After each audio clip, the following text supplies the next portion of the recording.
Hello, my beautiful people. Welcome back to another episode on Her Creative Freedom podcast.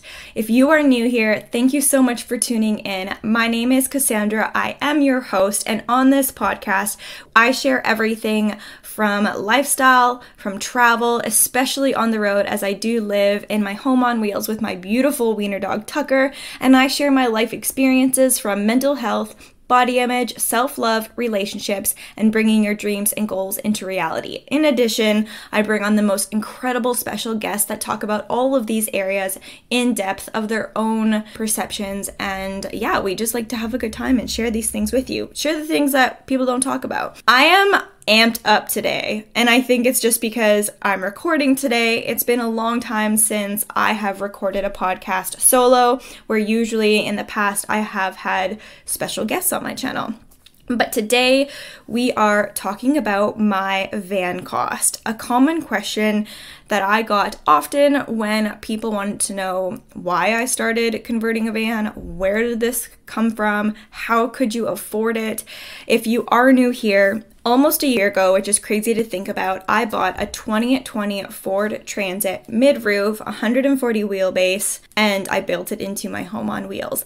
About 8 months of the year, I do travel in it, and about 4 months of the year, it's cold in the cold part of Alberta, and I don't travel as much full-time as I do in the summer months. But that is a different episode for a different day. Today, we are talking about my van cost. I am going to basically go through absolutely everything. I have everything in front of me of the basics that you need to build a home on wheels. I will mention the van cost. It did come from BC. I live in Alberta, so what the shipping was like.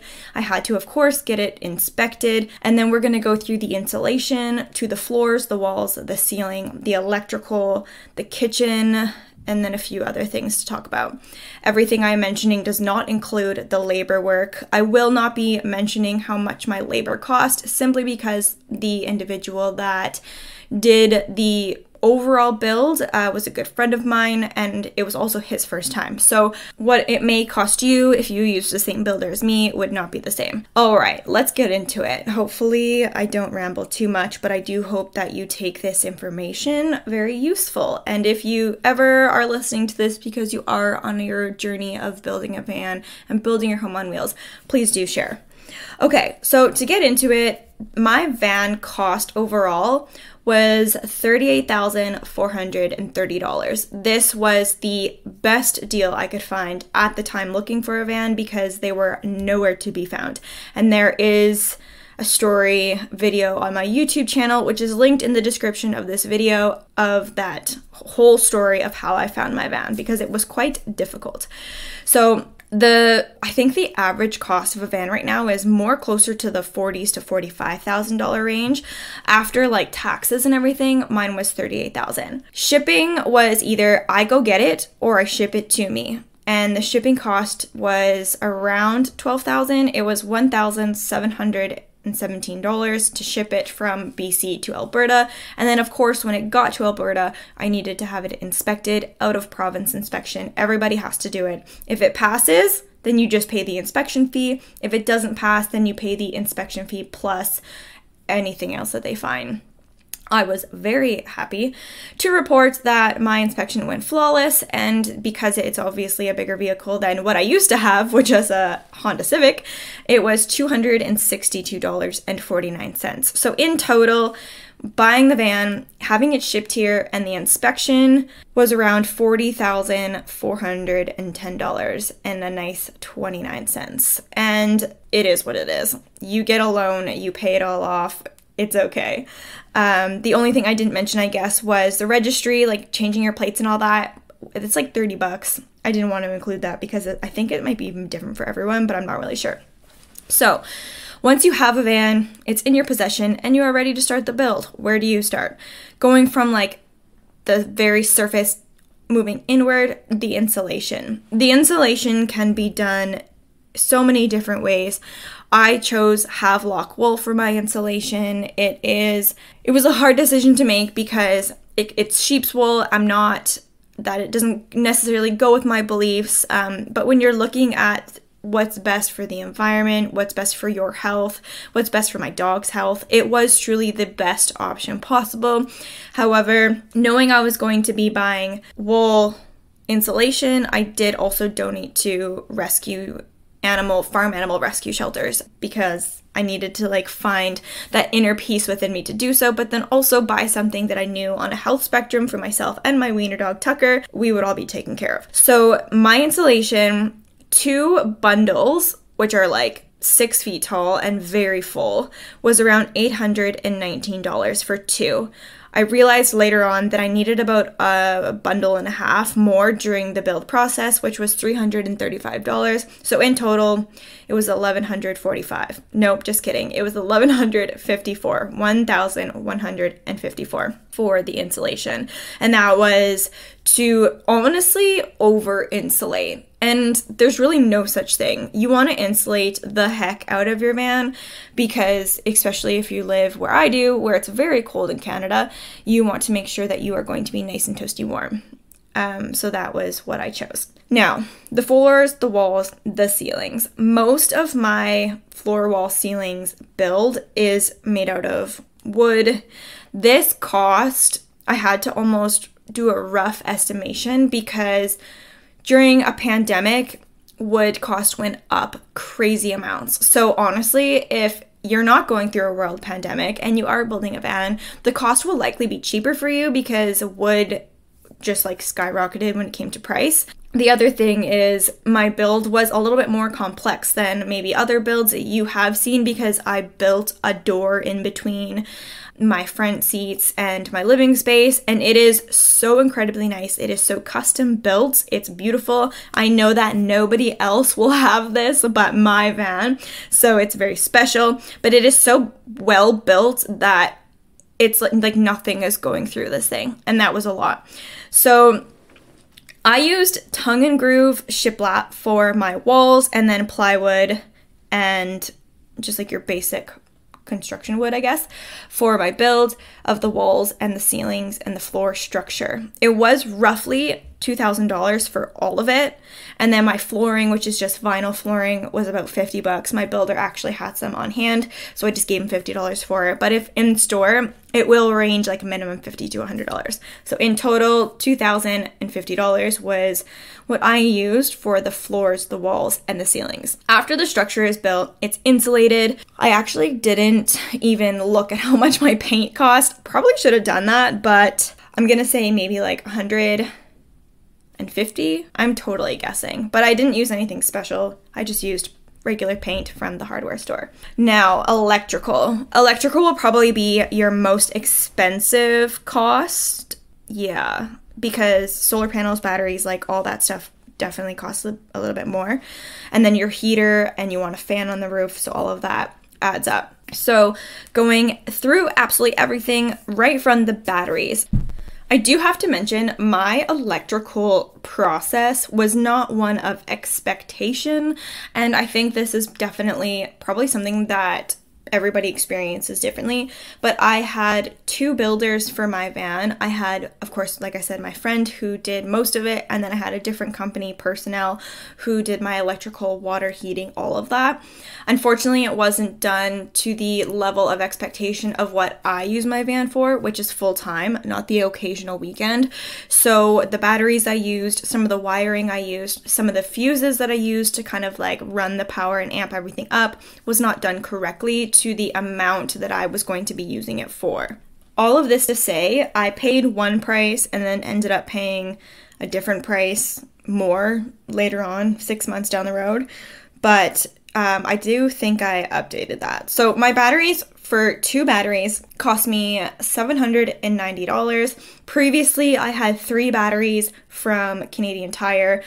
Honestly, through my experience, I don't recommend it. My batteries are on my website, which is linked in the description of this podcast. If you go to my van build, all my build information is there, and the batteries that I use are specifically meant for RVs. The batteries I use now, highly recommend them. My van is like brand new ever since I got everything fixed. So my batteries cost just under $800 for 2 batteries. My solar kit, which I got right off of the Renergy website, was $679. Pretty average, I would say, but this totally depends on what you are getting.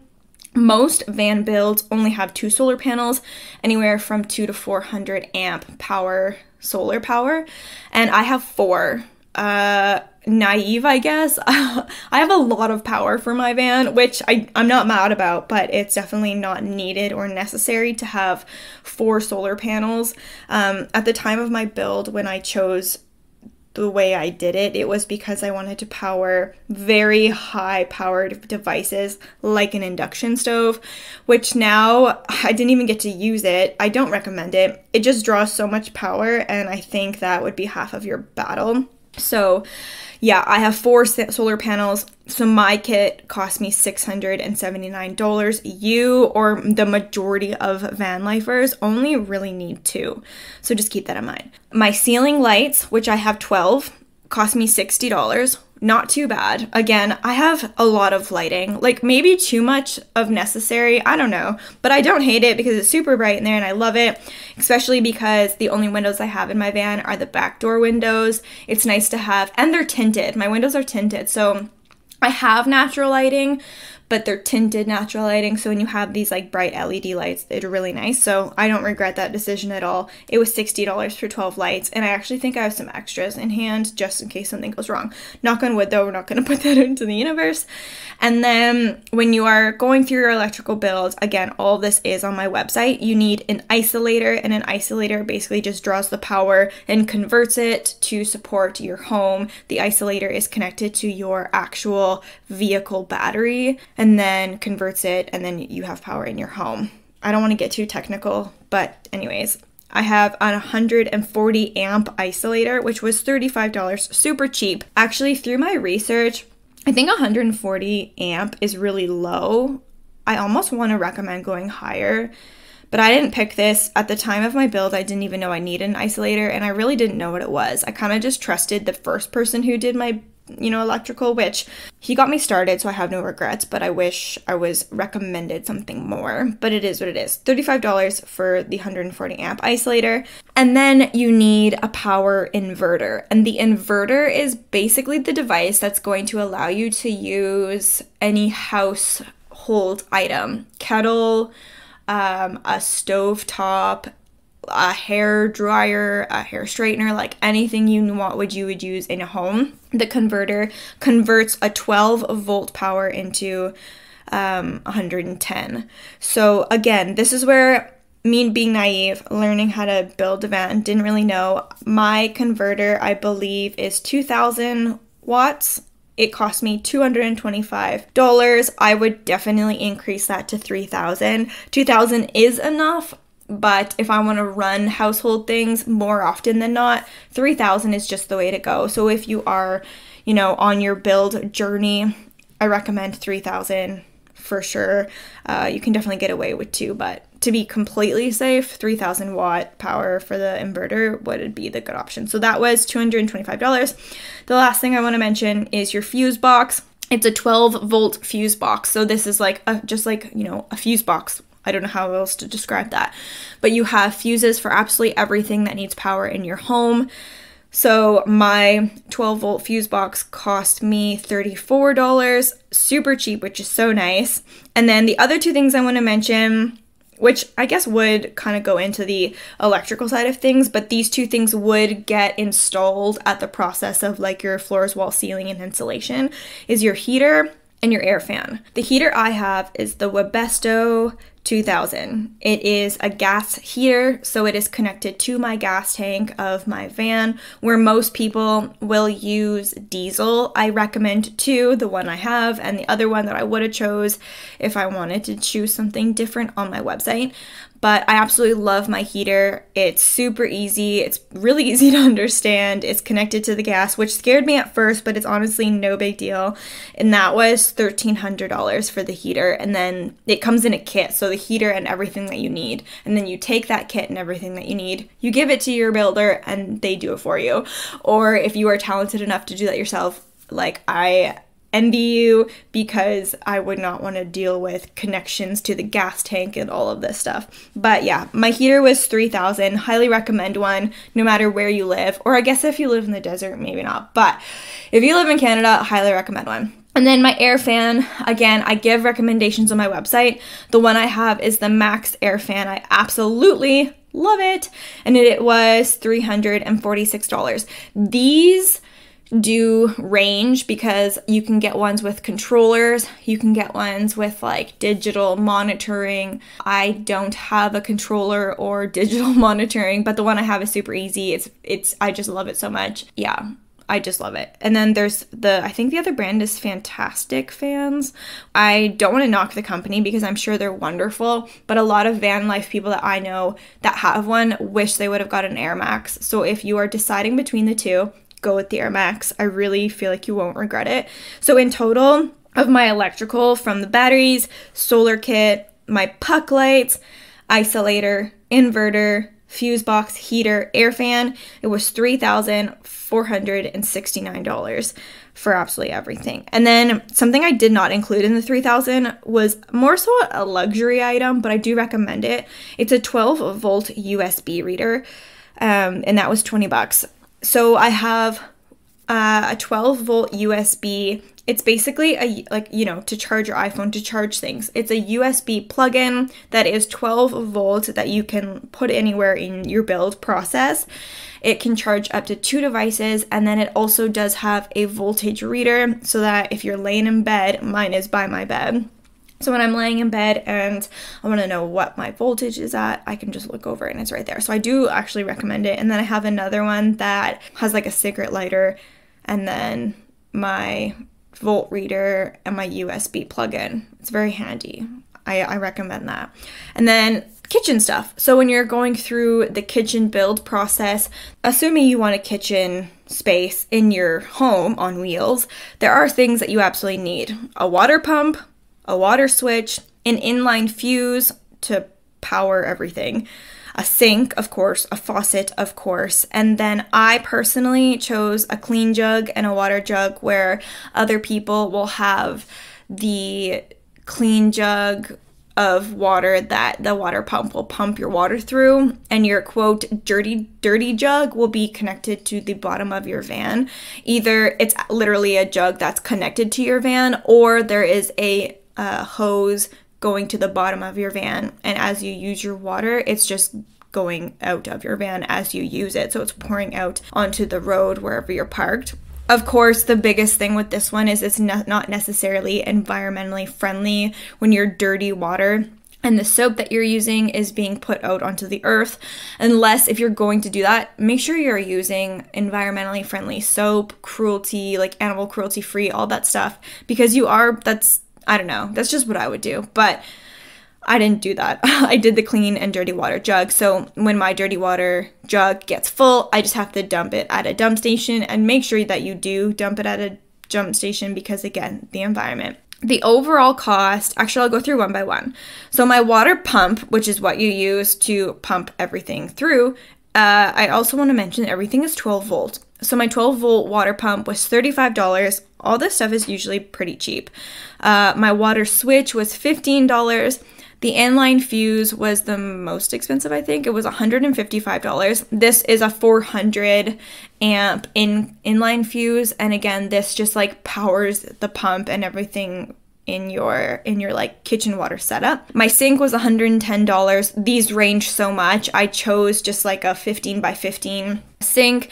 It's super small, but it's enough for me, where I've seen other like big ones in vans. And then my faucet was $98. My faucet is zero special. It's nothing crazy.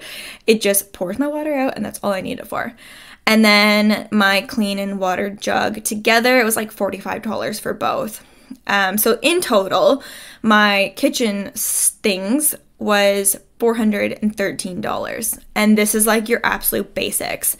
I guess the only thing I didn't mention in my kitchen supplies, oh my gosh, I can't believe I didn't even mention this, was my fridge. If you want a fridge, definitely get one. This so ranges. The fridge I have, the company is Dometic. Highly recommend the Dometic 12-volt electric fridge. They are an amazing company. They have the best customer service. And I think no, that's not true. But a lot of I was going to say every van life person has like the Dometic fridges, but that's not true. There are Yetis and other brands that I also have on my website, but Dometic is very popular. Dometic offers tons of different styles of fridges, fridge freezers for not just van builds, but a car, for trucks, for the casual weekend, for camping. Literally, there is so much. What I also love about the Dometic is that they have a digital reader on the fridge and USB plug-in. So if you want to charge something, you can plug it in. If you want to look at the voltage, your temperature, literally everything is right on there. So that's really handy. The Dometic fridge that I have was the most expensive thing in all of my kitchen appliances. But my thought process when I was looking for for a fridge was that it had to have a freezer big enough for Tucker's dog food, because my dog eats raw patties and it needs to be frozen. And if we're off grid and we're traveling across the country, 2022, I want to make sure that he is fed and that we have no issues when it comes to dog food supplies. I think I got the biggest freezer fridge combination from their website, and the cost of that was around $2,000. Whether that changes by the time you listen to this, I honestly have no idea. But it was a very hard pill for me to swallow. It was probably the very first most expensive thing I had to purchase when I was planning out all of this. I probably cried because that's not hard for me to do. But it was just like a no-brainer. Like, who spends $2,000 on a fridge? Like, why are they so expensive? Well, they're so expensive because it's 12 volt. And I don't know, that's all I have to say. But now that it's paid for and it's done, I do not regret it. Steve and I went to BC for over 2 weeks with 2 dogs that eat raw patties, one of them being a golden lab. So her dinner and breakfast is a full patty, and a full patty for Tucker would last him like almost a week, if not a week. So we had tons of dog food in our freezer, and we still had space for our own few like frozen things. So it was definitely a good purchase for me personally, but this is not a recommendation to do if it's only you, or if it's you and a dog that doesn't eat raw. Like, you do not need this fridge on your own. So in everything I said with the kitchen supplies, from my clean jug, my water jug, your water pump, your switch, your fuse line to run everything, your sink, your faucet, and then the fridge, the cost was $2,420. Yeah, that fridge was a hard one to swallow. And then the few things to for my personal cost of my build was my windows. I didn't have windows when I got the van, but I knew that I wanted them. So I was so lucky that I found 2 back windows from a dealership here where I live in the city, and he gave me an amazing price for 2. It was $580 for the 2 windows, and they were like in the thousands when I was looking, and the gentleman that helped me even said, like, these are really expensive, but these ones are brand new and the only ones that I have right now, and they're $580. And I was like, sold, I'll come get them right now. Another personal van build option that I have, which not everybody has or needs, was a pull-out table. So I have a pull-out table in the back of my van that goes back into underneath the van, and the table casters, the slides that you need, was $150. I did want to mention it because I would highly recommend having a table, whether it's pulling out of the van from the back or pulling it inside of your home from somewhere. Casters can be quite expensive depending on, what kind of table that you want, because it has to be able to hold weight. And at the time of my build, when I was like, I want this table to be pulled out of the back and I want to be able to sit on it because you have to do things for Instagram. No, you don't. But I needed casters that were going to hold my body weight and blah, blah, blah. I've never done that. I've had the van for almost a year and I've never yet sat there and taken an Instagram photo. That's hilarious. So yeah, the casters cost me $150 for that table, which is not that expensive for what we use it for, especially in the summer. We use this table every single time we eat, so it was nice. And by we, I mean Steve and I when we went on our trip to BC.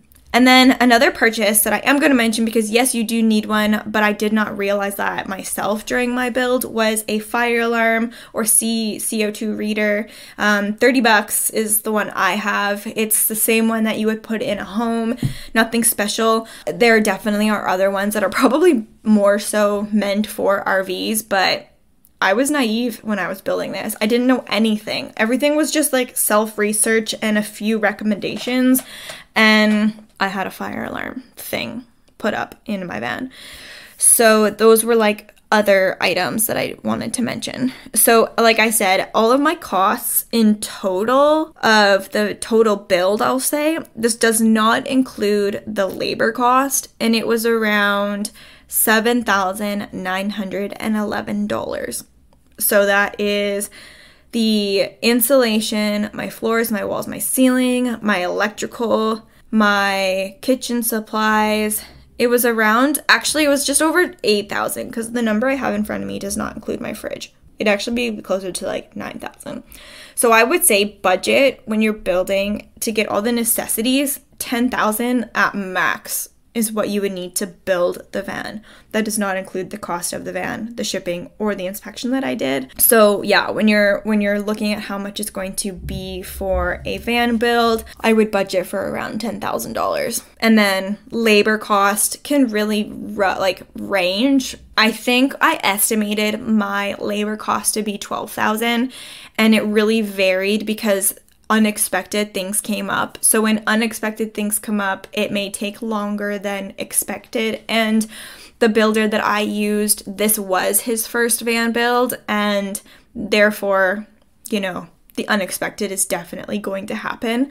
Yeah, I would say minimum 12,000 was what I kind of forecasted for labor costs, but this is like very minimum. I honestly am so grateful. It can really go up to like 20 or more for labor work. So the absolute grand total, including the van, including shipping, including my inspection, and then the build process, it was, I'm just gonna round it to the nearest, $49,000, $50,000, we'll say, which is pretty average. When I was looking at vans even already converted, at minimum, I would find something for $50,000, and the average was like 80. And then I know companies that build vans that can range from $40,000 to $300,000, depending on how luxurious you want it to be. So again, all of this information is on my website. I am completely transparent and so open about this because I highly recommend taking this leap, going on this journey, and living on the road. It's been such a great experience for me so far, but it's definitely had its ups and downs. I think the biggest advice that I could give myself, not knowing what I was really walking into exactly months ago, would be expect the unexpected to happen. Don't just think it's going to be, you know, easy breezy, because I was so excited for my van to be done and how beautiful it was and the places I was going to go and the freedom I was going to have, that it didn't even occur to my brain that things that you are not even remotely expecting are going to happen. For example, my van was done in August, and things unexpectedly started to kind of, quote, break in like November. And I felt so defeated at the time because I was like, I haven't even gone anywhere. I went to BC for just over 2 weeks. I did a few weekend trips here and there. Why is my fridge broken? Why is my water pump broken? What's wrong with my water switch? Like, things just were happening. So the defeat in me was like, I haven't even gone across the country and traveled the world yet. Why are my necessities breaking? Long story short, it was a power supply issue, like I mentioned at the beginning of the episode. My electrical system just wasn't built properly to sustain me for what I use the van for, which is full time. And then obviously living where I do in Alberta, it's extremely cold here starting, as early as October, that I think my van just like wasn't ready for it. And also I'm naive and I did not know how to manage my power. Ooh, maybe I'll touch on that a little bit. But I didn't know how to manage my power. I didn't know that certain things needed to be off when you're not using them. And therefore I drained my battery so low that things just started to shut down. Or on the flip side, you just buy a faulty device and then you have to replace that faulty device with a new device. When you're going into this, be excited, but also don't really be as much of a perfectionist as I am and think that it's going to be peachy, because it will never be exactly as you plan. Your plan doesn't even matter. God's plan matters, and you just don't really have control in it 100%. Enjoy the process much more than stress about it. And I'm such a hypocrite for saying that, but truly just enjoy the process and know that it's never going to be 100% easy, but it will be easy. It will be fun. It is worth it. No matter what, it's worth it. If this is something that you want to do, just do it. You will not regret it. Live your dreams, make them a reality. Yes, it can happen. If you would have asked me a year ago if I would be recording a podcast in my home on wheels, I would have never believed you. And yet here I am, and I am so grateful. That is the total of the build process. If you're just here to know how much things cost, including a van, including the build, I would say roughly $50,000 or more, minimum. For sure. And then the other thing that I just want to touch on really quick, which I was going to make a separate episode, was your electrical power management.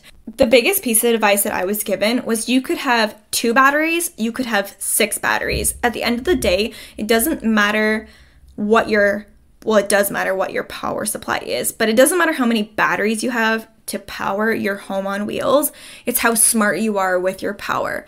When I started van life in August, I had no idea that the inverter that you need to power all your household items, your kettle, your hair straightener, whatever you need to plug into a wall, basically, that inverter is not meant to stay on all the time. It's only meant to be put on when you use a household item. Again, had no idea. I did not know that the colder you make your freezer or your fridge draws more power. I did not know that the air fan that is on my roof has 10 different speeds, and the higher speed you go, the more power it's going to drain. And apparently, when you have a max air fan, or probably any fan, and you put it at that max speed that it can go, it draws out a ton of power. So again, I was so naive. I had no idea. And by like November, probably earlier, October, November, when things started to shut down in the van and I had no idea why this was happening, what happened was, I just had the wrong batteries. My batteries were charging, but they weren't holding a charge because I had drained them so much, because from August until, November, my inverter was on the entire time. And the inverter will absolutely kill your batteries. It will kill everything if it's not being used. It's constantly drawing the power that you are trying to store in your batteries. So your batteries will never actually be able to charge and hold the charge and the power that you're supplying it when you're driving or through the sun with your solar panels, because the inverter is just sucking it all out. That was my biggest issue. When all of this happened, I was like, I need to record a podcast about power management, because I never want anyone to experience the defeat I felt when my van was done and I was finally ready to set out onto the road, and then everything just died. And then I had to drive 3 hours to a different company to get my electrical put back together properly, which I have zero regret on that aspect, because my van was sent away. Well, actually, I just drove it 3 hours to this amazing company. They fixed everything, and now I have like a brand new home on wheels, and my power is amazing. So, you hit failure, quote, failure sometimes to learn lessons, and that is how you learn. You fail, so you learn. And I failed to understand fully power management in a home on wheels. And I was so naive. I just thought you could just do whatever you wanted and everything was going to be fine. And then if anything happened, I would just like figure it out later. But knowing now, inverter off all the time unless you are using a household item, which for me is usually a kettle, but I actually just recently, I had a kettle and I had a plug-in burner. But I was recently told by the company that fixed my electrical that the burner I have is like a no-go. It's going to draw so much power, and therefore I just got rid of it. And now I actually do use a butane single burner stove. It's absolutely amazing. And then on my stove, I just got like one of those whistle kettles. So I'm using no power to use my kettle or to use my burner. And I highly recommend that. When I was going through my van build planning, using butane or propane scared the shit out of me, if I'm being honest. To be in a little space and use this thing, I was like, I do not want to blow up. Like, this is way too scary. And it's so funny because everybody I know that started at the beginning was like, nope, not using diesel, not using propane, not using butane, not using any of it because that's way too scary. And then literally everyone switched to one of those, either butane or propane. So yeah, I definitely recommend that. So now I'm not using any of that power. And then with the freezer, I think I had my freezer at -15, which is so not necessary. So now it stays closer to the minus something that is closer to 0, and then my fridge. So it's not as like intense. It's not you having to use so much power to insist that my freezer is at -15, which is so funny when I think about it now. And then with the fan on the roof, like I said, when Steve and I went to BC for just over 2 weeks, I think we really only used that fan for the sound, because at night I sleep with the fan on strictly just for the sound of it, because I do enjoy that sound when I'm going to sleep.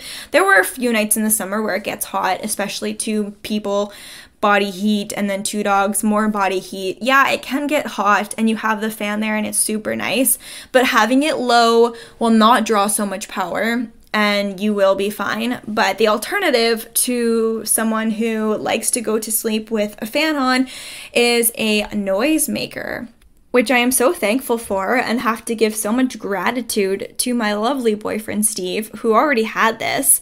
It is a noisemaker that can make it sound like rain, waves, I don't even know, like there's like wind, there's different ones, but you just put that on some waves or rain and you are like solid. I don't need the fan anymore to sleep. I'm not wasting power for noise. I just have this battery powered device and it does the job so nicely. So those would be my very quick tips that probably wouldn't even make a full podcast, to be honest, on power management. Make sure you run your fridge properly. The biggest piece of advice is to turn your inverter off. Yeah, that was the biggest one for sure. And then the other thing I just recently purchased actually that goes with a Renergy solar controller is a Bluetooth monitor. So it's a Bluetooth monitor that it does plug into the controller, and then it Bluetooths to an app on your phone that if you're driving and you just want to know what's going on back there, you open up this app and it'll tell you the watts, the power, literally everything that you need to know for your solar panels and your batteries. And this has been like such a peace of mind device for me, because I am driving often and wondering how it's going back there, and now I can simply check. So that's amazing. Or if you're laying in bed, you can just like check and make sure everything is okay. So yeah, those were my recommendations. And I think that is the conclusion of this episode. I truly hope you found this was helpful. Like I said, the question of how much did your van build cost was a very common question when I first started. And I've been meaning to put a podcast out there. There is all the information on my website, but sometimes people don't like to read all of it. They'd rather just listen. And I know people like to know this kind of information as well, especially if you're just even considering the idea but don't know where to start, have no idea how much it would cost. I just want to say that I had zero idea what I was doing. I did not know where to start. I had no idea working, you know, what I was working would be able to sustain and do this. But budget planning and being smart with your money and working your butt off, and you can do it. You can totally do it. And I truly feel like I am an example and an advocate for that. I remember the day sitting at a cafe, putting numbers, planning financial things on paper, realizing that like, holy crap, I could do this in 4 months. I could buy a van in 4 months. I just cried. Because I never thought a dream like this of mine would ever come true. And here it is. And I'm so grateful. I'm so grateful for that. So I hope you find that this podcast was helpful for you. If you have any questions, please DM me on Instagram, go on my website, click contact me, send me an email. I love hearing from absolutely every single one of you. And I truly do hope that if you have a dream, whether it's van life or something else, that you just go after it, because life is way too short. You only live once. Go live your life. Go live your life to the fullest, as my dad would say. Anyways, this is my time to close out this episode, and I truly hope you enjoyed it. Thank you so much for being here. I appreciate absolutely every single one of you, and I cannot wait to bring you along my journey and absolutely everything that I do. I will be recording another episode all about van life in the winter and what's to come in 2022, which I can't even believe. It's almost 2022, and I can't believe what I'm doing in 2022. I'm so excited, and I can't wait to bring you along with me. But that is a different episode.